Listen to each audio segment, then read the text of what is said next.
अरुण रशीद साहब, बड़ी तेजी से कानून साजी भी हुई है पार्लियामेंट में और निगरान हुकूमत को भी बड़ा एम्पावर किया है इस हुकूमत ने जाते हुए। तो इससे आपको क्या अंदाजा हो रहा है कि किस किस्म की निगरान हुकूमत आ रही है और फिर क्या इलेक्शन वक्त पर हो जाएंगे? ऐसी एम्पावर्ड निगरान हुकूमत करवा लेगी वक्त पर इलेक्शन? देखिए, वो अपना इसहाक डार साहब का जब नाम तजवीज़ किया गया और उसकी बाद लोगों ने तायद भी कर दी, मैं ख्वाजा आसिफ ने तायद कर दी, तो उससे ये वाजे हो गया कि वो क्या चाहते हैं। और वही उसको अगर जहन में रखे, और उन्होंने भी खुद भी कह दिया कि मुझे जो भी जिम्मेदारी दी जाएगी मैं ऐसे तरीके से अदा करूंगा।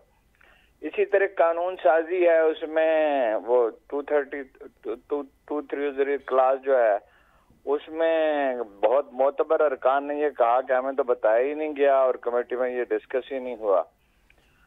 फिर जिस तरह सुप्रीम कोर्ट का हुक्म मानने से इनकार किया गया इलेक्शन कराने से, फिर इलेक्शन कमीशन का जो रवैया है वो सारी चीजें क्या जाहिर करती हैं कि उसमें मरकजी नुक्ता एक ही है कि भाई हुकूमत, ये जो हुकूमती इत्तेहाद इसे बरसर इक़्तिदार है, ये हर हाल में बरसर इक़्तिदार रहे, ज्यादा सादा अल्फाज में कि पीटीआई का रास्ता रोका जाए।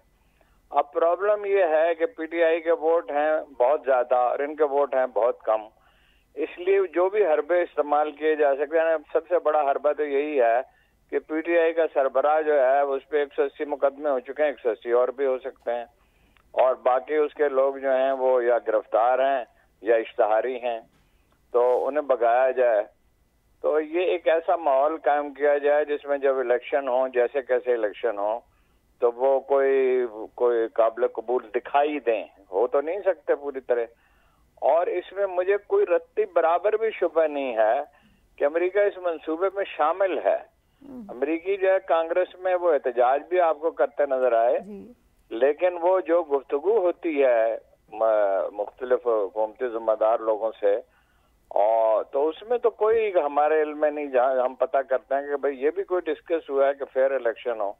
थोड़ी सी वो फेस सेविंग चाहते हैं, वो चाहते हैं कि इलेक्शन में रिजल्ट नजर आए तो कुछ जवाब पेश किया जा सके। उसमें ना बैनुल अक़वामी मुबस्सिरीन को मेरा ख्याल आने दिया जाएगा, ना इसका निशान होगा बल्ले का, और ना पीटीआई का सरबराह इस काबिल होगा कि वो कैंपेन चला सके। और दूसरे लोग भी अव्वल तो अलग ही हो गए जो लोग कैंपेन चला सकते थे और दूसरी पार्टियों में चले गए। लेकिन ये तो खबरें ये भी आ रही है हारून रशीद साहब, खबर तो ये भी आ रही है कि इवन मौजूदा इस्टेब्लिशमेंट और खुद इस हुकूमत के दरमियान भी इनसिक्योरिटीज हैं, एतमाद का फुकदान है, ये भी ट्रस्ट नहीं कर रहे। पैनिक इसलिए है कि आपका लश्कर छोटा है, आपने जीतना है। अब उस जीतने का एक तरीका तो ये है जो चंगेज खान के जमाने में इस्तेमाल हो सकता था, अब नहीं हो सकता, कि हरीफ के पानी में जहर मिला दिया जाए। वो अहमद शाह अब्दाली ने जब हमला किया तो वो उसने इतना कत्लो गारत किया एक हमले में, और उस दरिया का पानी पी के उसके अपने बहुत से लोग मर गए। तो अब वो तो उस तरह कत्लेआम तो नहीं हो सकता, जाहिर है। अब यही हरबे इस्तेमाल हो सकते हैं। अब इसके बाद जो इक़्तिदार के भूखे हैं उनमें इत्तेहाद तो कभी नहीं होता। वो मामून रशीद को खुरासान दे दिया था हारून रशीद ने, और दूसरे भाई को सारी सल्तनत दे दी गई। वो उस पर भी काना नहीं था, उसने कहा मैं खुरासान पे भी कब्जा करूंगा। नतीजे में उसकी हुकूमत जाती रही। मैं आपसे बार बार ये नुक्ता अर्ज करता हूँ कि इक़्तिदार की हवस इतनी शदीद होती है कि उसमें हवास कायम नहीं रहते, उसमें डिसीजन मेकिंग ब्रेन काम नहीं करता। अब जरदारी साहब को भी इक़्तिदार चाहिए, नवाज शरीफ साहब को भी इक़्तिदार चाहिए, जहांगीर तरीन साहब को भी इक़्तिदार में हिस्सा चाहिए, परवेज खटक को भी चाहिए, मौलाना फजलुर रहमान को, इन सबसे ज्यादा चाहिए। तो इत्तफाक राय कैसे हो सकता है? अब जो है नवाज शरीफ साहब सब ये अंदेशा है कि वो तो अभी से कह रहे हैं कि उसको गिरफ्तार करो और इमरान खान को जेल में डालो और बल्ले का निशान ना हो और मुझे ये कहीं दिखाई ना दें और मेरा इस्तकबाल हो।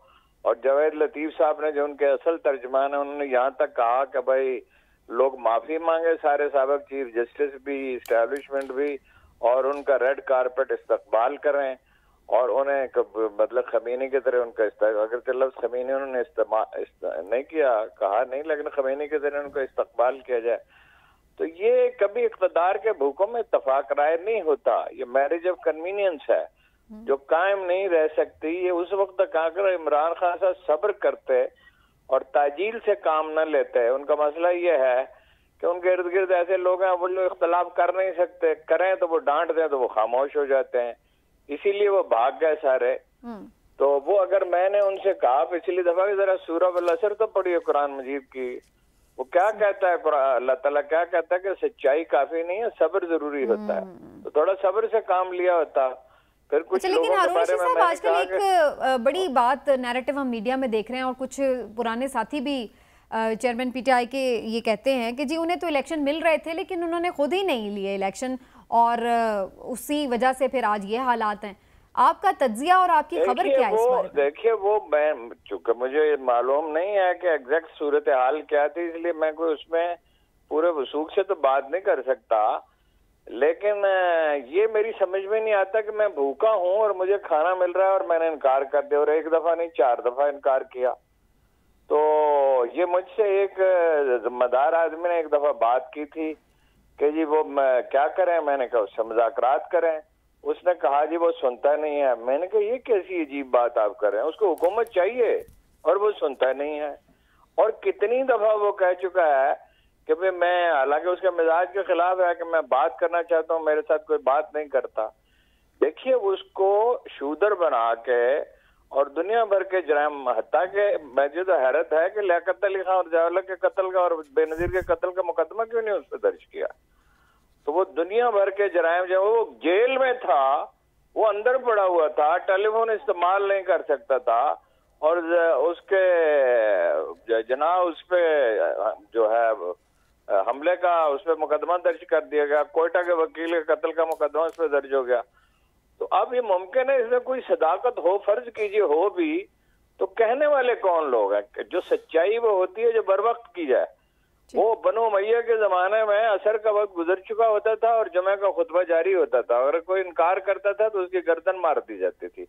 अब इन लोगों का क्या कहा जा सकता है जो दिन रात झूठ बोलते हैं और जो बर वक्त, उस वक्त तो इन्होंने से हम इन लोगों से मिलते रहते थे, उस वक्त तो ये मेरे सामने तो ये गिघियाते थे।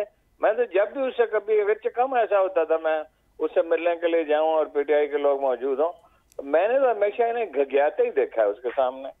अच्छा हारून साहब ये फरमाइएगा कि मुस्लिम लीग नून के भी बहुत सारे अब लोग ऐसे हैं जो इलेक्शन के हवाले से शुकूक व शबात का शिकार हैं, वो भी समझते हैं कि शायद इलेक्शन वक्त पे ना हो।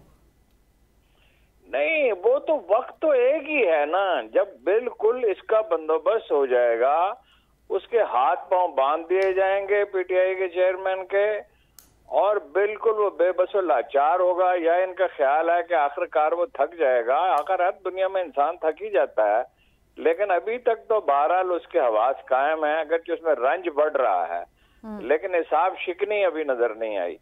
तो वो जब ये जीतने के काबिल हो जाएंगे, तो अब वो तो हुमायूं तो वहां से ईरान से मदद ले आया था, अब ये हमारे पड़ोस में कोई ऐसा मुल्क नहीं है जहां से ये वोटर ला सकें। तो जब ये इस काबिल हो जाएंगे तो फिर उसको हरा देंगे। मैं तो अल्लाह ताला से दुआ करता हूँ को हुकूमत न मिले, पीटीआई को हुकूमत न मिले, और ये हुकूमत करें, और आप देखें कि ये साल भर में क्या करते हैं। वो एक एग्रीकल्चर में इनिशिएटिव लिया है और उसको कह रहे हैं ज़री इनकलाब, वो ठीक अच्छा इनिशिएटिव है, बुरा नहीं है, मैंने उसको बहुत पहले देखा था, वो बनाया हुआ किसी का नहीं है, ये खाम का उसका क्रेडिट ले रहे हैं। मैं उस आदमी को जानता हूँ जिसने ये बनाया था, वो वैसे आजकल गिरफ्तार है, बिल्कुल उसका कोई गुनाह नहीं था, उसको परसों से उसको उठाया इस्लामाबाद से, उसको बंद कर दिया है, किसी को बताया नहीं। वो एक सरकारी अफसर था, लेकिन वो उसने एग्रीकल्चर पे 15-20 साल रिसर्च की थी, उसका बनाया मंसूबा, उसमें कुछ तब्दीलियां की हैं। तो वो एक उससे ज़राअत से क्या होगा भाई, ज़राअत से क्या है, उसका 22% हिस्सा है तो 24% हिस्सा हो जाएगा, यही है ना, 1 लाख एकड़ से क्या हो सकता है। ठीक।